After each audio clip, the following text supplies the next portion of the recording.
उठेगा नहीं but sir आपको नहीं मिली?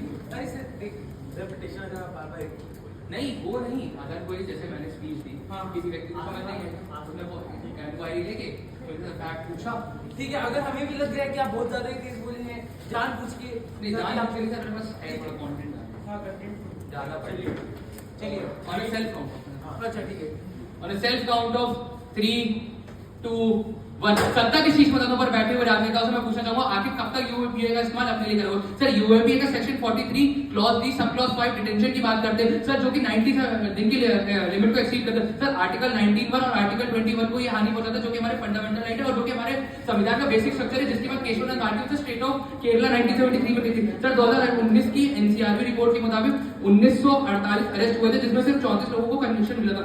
अरूप भैया से स्टेट ऑफ असम 2011 में ये कहा गया था member of only band organisation can not make a criminal liable under UAPA.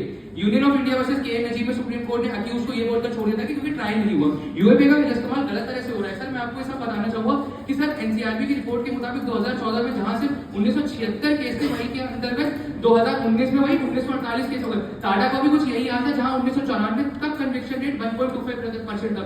जरूर अहमद शाह बटाली वर्सेस एनआईए में सुप्रीम कोर्ट ये कहता है, दिल्ली कोर्ट की जो बात थी उसको पलटकर अक्यूज को उन्होंने बेल कर दी थी सर। एक बात कहना होगा state NCRB of Delhi the high court said that there is a difference between terrorism law and public order. The mere violence does not mean terrorism. Priya Palle versus union of India की बात करें तो हाई कोर्ट ने प्रिया के favour में ruling में bell दे दी थी। अब आखिर सर सुधार तो करना ही पड़ेगा ना सर, सेडिशन लॉ या यूएपीए के लिए हम लोग क्या करना पड़ेगा सर? टेररिस्ट वर्ड को हटा के एक उसको अच्छे से डिफाइन करना होगा सर। एस रंगाराजन वैसे जगजीवन नाम में ये बोला गया था कि सोसाइटी में दिक्कत हो जाएगी अगर उनके right of freedom of expression छुड़ा ली जाए। सेक्युलरिज्म को भी हम लोग को अपोर्ट करना होगा, जो कि SR Mumbai versus union of India 1994 के केस में कहा गया था।